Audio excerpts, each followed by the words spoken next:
Effectivement, là, j'ai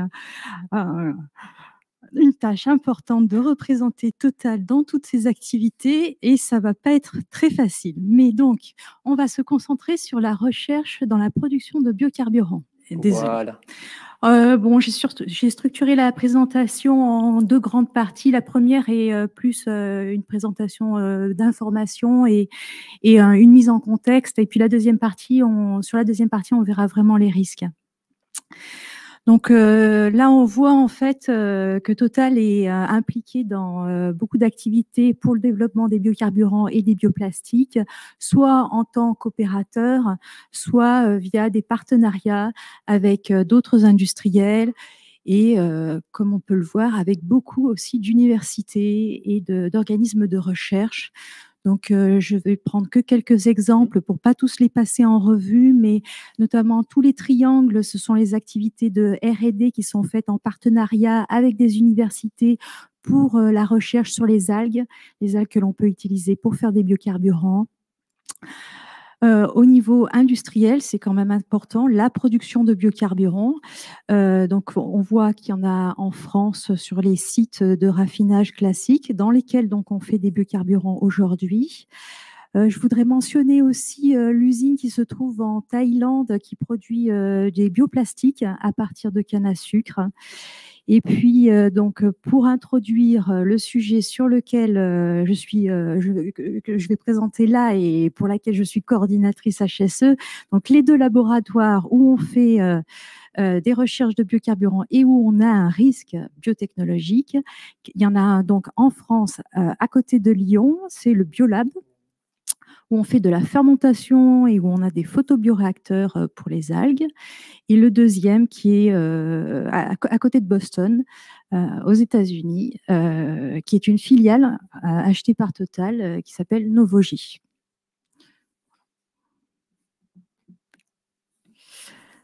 Le premier laboratoire qui se trouve en France, à Solèze, qui s'appelle le Biolab, a 4 principales activités. Une activité vraiment de procédés biotechnologiques sur la fermentation et sur les algues. Et puis ensuite, des activités aussi sur les biocarburants, mais pas avec des risques biotechnologiques, mais d'autres risques.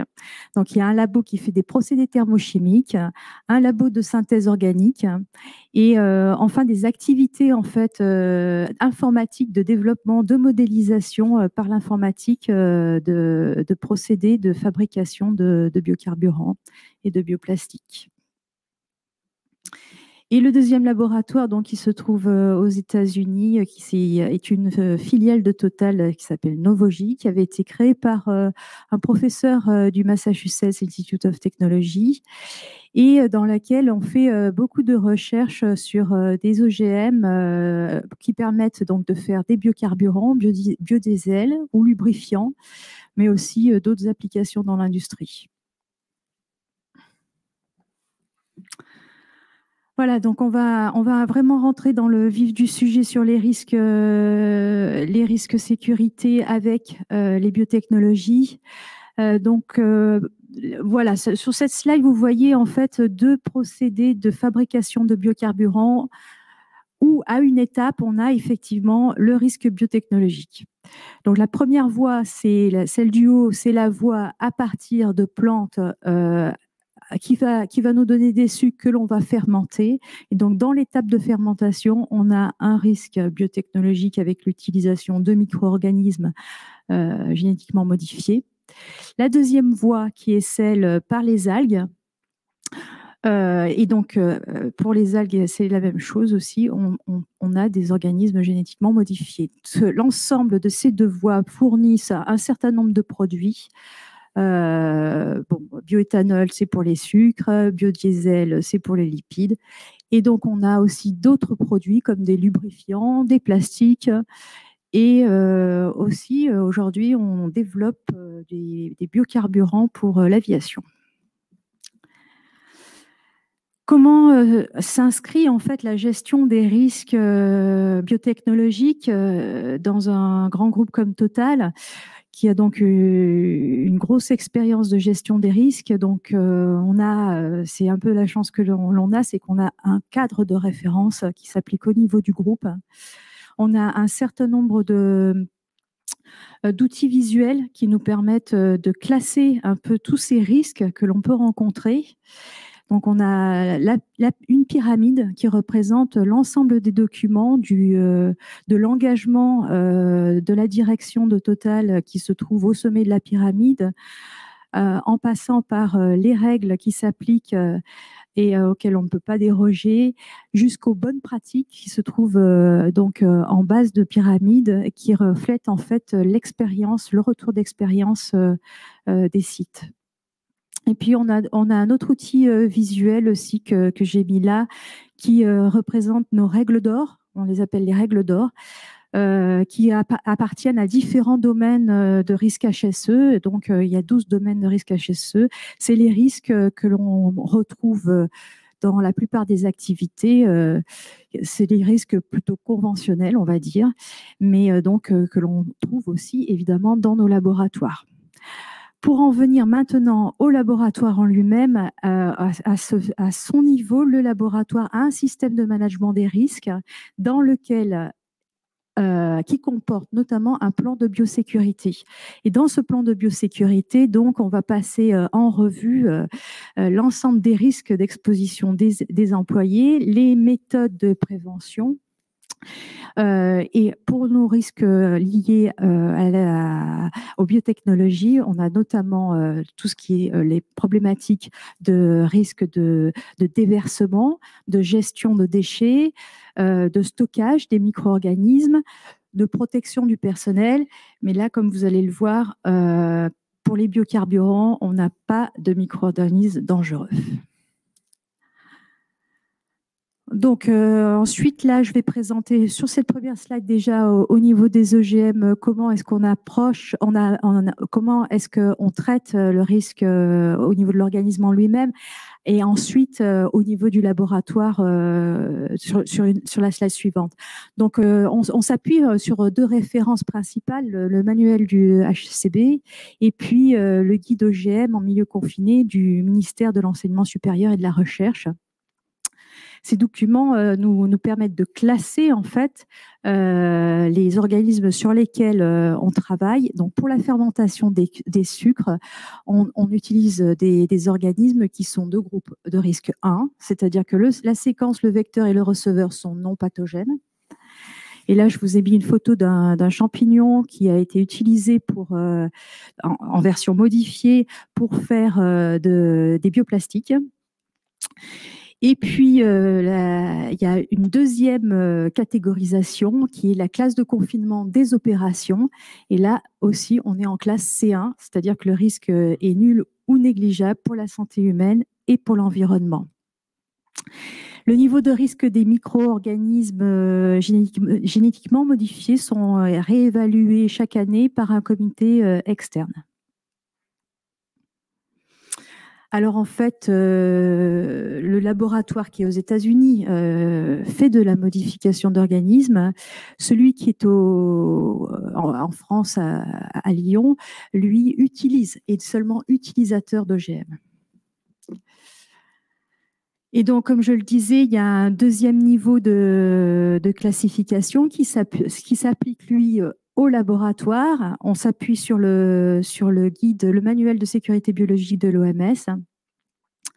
On fait des grosses quantités, on va dire. Hein. C'est des quantités qui sont plus importantes que 10 litres. Donc, à ce titre, les laboratoires sont classés comme de la production grande échelle.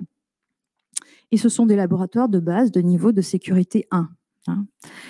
Les postes de sécurité microbiologique que l'on utilise, eux, sont d'enceintes de classe 2, mais comme m'ont expliqué les opérationnels, en fait, l'idée, ce n'est pas de faire du surclassement pour faire du surclassement et se surprotéger, mais c'est pour protéger les cultures en elles-mêmes d'une contamination extérieure, parce que ces micro-organismes sont très sensibles à tout ce qui est contamination extérieure, et donc les expériences en sont complètement changées si elles sont contaminées. Donc, du coup, on a des systèmes qui sont ventilés avec des filtres en entrée et en sortie de l'air qui est aspiré et rejeté. Au niveau des équipements de protection individuelle, c'est les équipements classiques d'un laboratoire avec blouse, gants, lunettes de sécurité.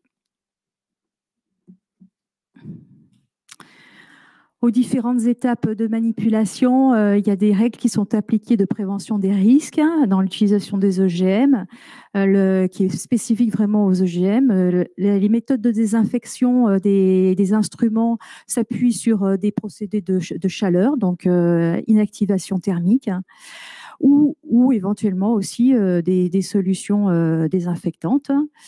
La prévention des déversements biologiques, alors on est en laboratoire, donc les quantités ne sont pas très importantes. Le principe, c'est d'utiliser du papier absorbant et qui est géré ensuite dans la filière déchets biologiques. La gestion des déchets biologiques, c'est-à-dire de l'instrumentation, etc., est traitée dans des autoclaves. On peut aussi utiliser des solutions détergentes, mais en général, on fait que de l'autoclave. Et ensuite, on a un certain nombre de poubelles qui permettent de trier les différents déchets.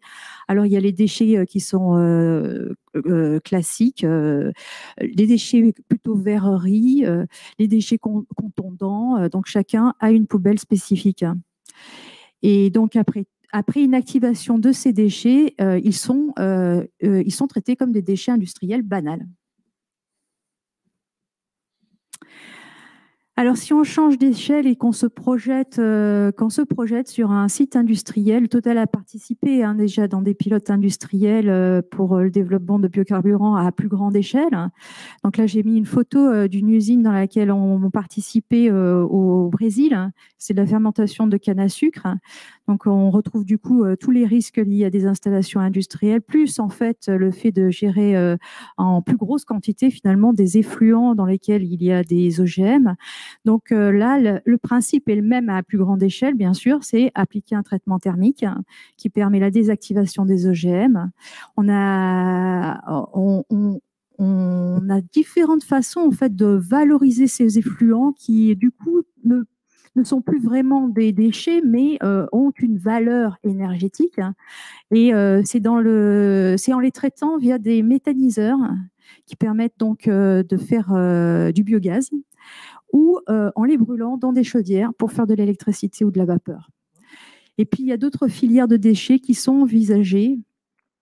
C'est après toujours traitement thermique, l'épandage sur des sols agricoles dont ils peuvent venir en remplacement de fertilisants.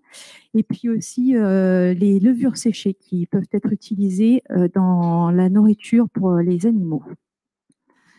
Et ça conclut ma présentation.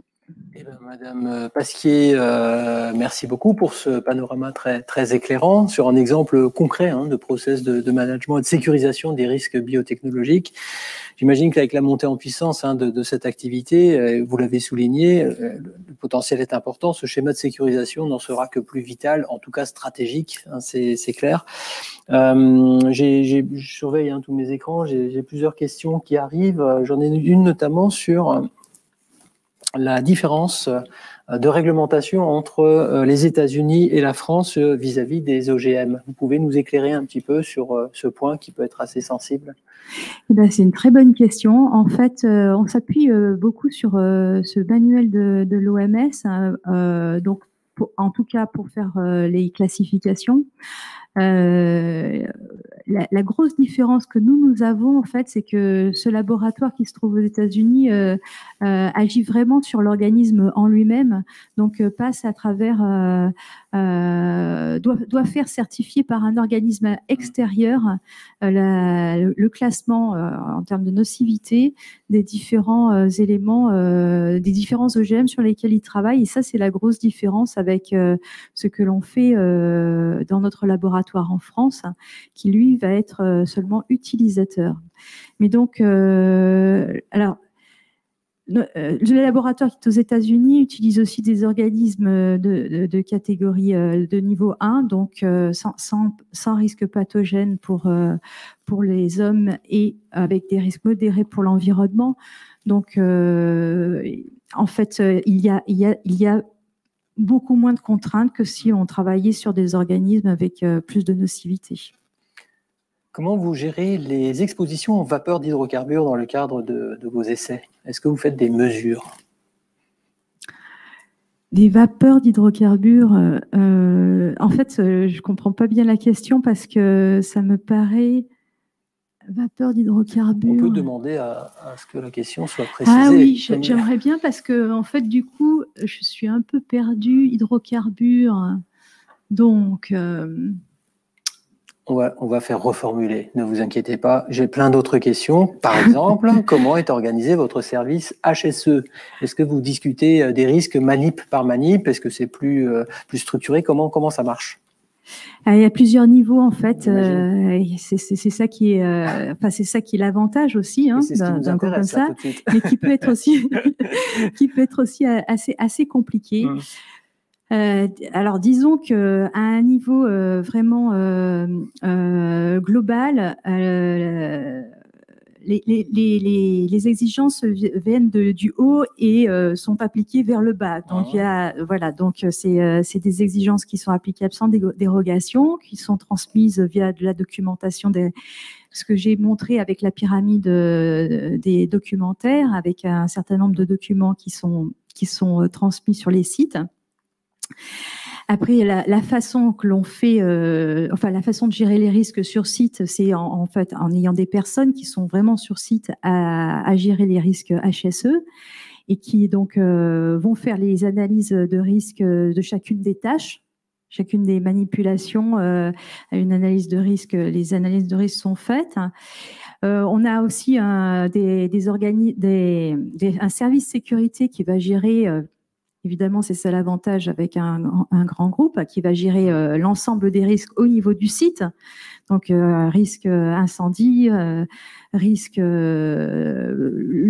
lié aux personnes qui pourraient tomber malades ou se faire mal.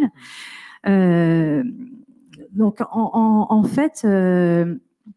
Et puis, oui, j'ai oublié quand même encore une chose, c'est qu'il y a aussi toute une façon un peu coercitive de faire appliquer les règles HSE qui consistent à faire audit et visite de site.